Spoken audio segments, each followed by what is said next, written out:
Hi everybody, Mike Brown back with you. Welcome back to Educator.com's Adobe Photoshop CS6 course.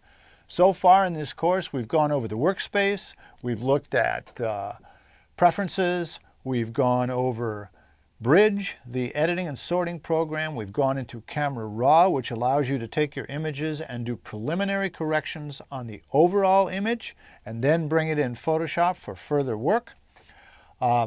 We've talked about the exposure and color corrections that you can perform on your images and how you use those tools and functions.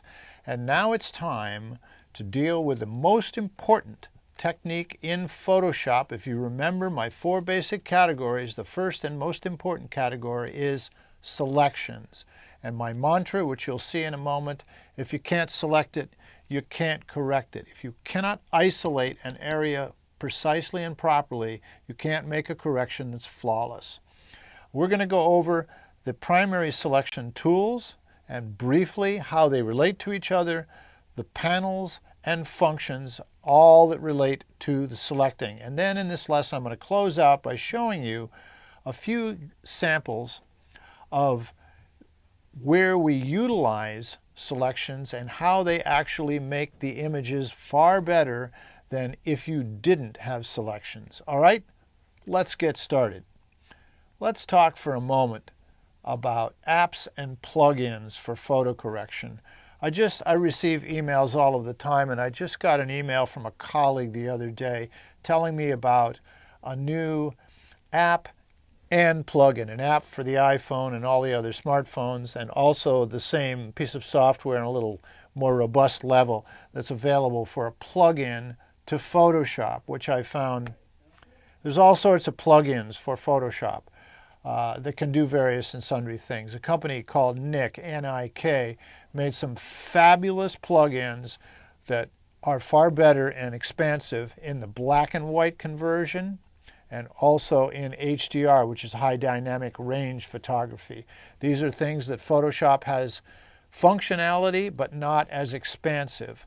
Now, this plugin that I got the email for, $200 for a plugin to go into Photoshop that does nothing more than the same thing you can do right in Photoshop. I went over it, took a look at it, and I'm absolutely amazed. If you're interested in just quick fixing snapshots, taking your iPhone, taking a picture, doing some quick editing and not retouching but correcting, and then popping it up on Facebook, Photoshop is not the right software for you at all. Just get one of these cool apps, and some of them are free, some of them cost $1 or $2. They'll fix those little Photoshops up and they'll look interesting and they'll look better than they did to start with up there on Facebook and on the internet. But if you're serious, you need Photoshop. In today's world of digital photography, a decent camera is inexpensive, and even the cell phone cameras are now of decent quality and resolution. So almost every image you take today is going to be a reasonable high quality photo. Technically, it's up to you to provide the artistry to make that a good photo to take further.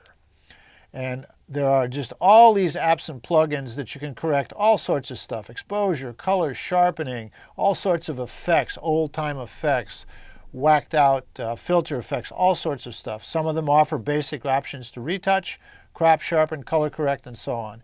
In the end, most all of these programs can improve the look of your images.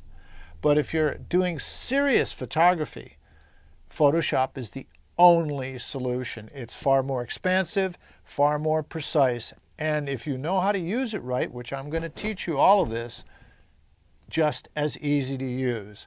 If you're working with any of these high resolution files and your end product is a high quality print, or maybe if you're a professional going to a client for an ad, poster, catalog, or even a billboard, high quality photography, precise retouching and enhancement is absolutely essential.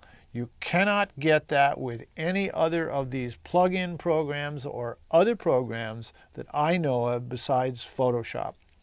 Anything that these other programs that claim they can do all this magic easily, anything they can do can be done in Photoshop equally as well equally as fast as long as you know how to do it, and in most cases far better than any of the apps. So Photoshop is the way.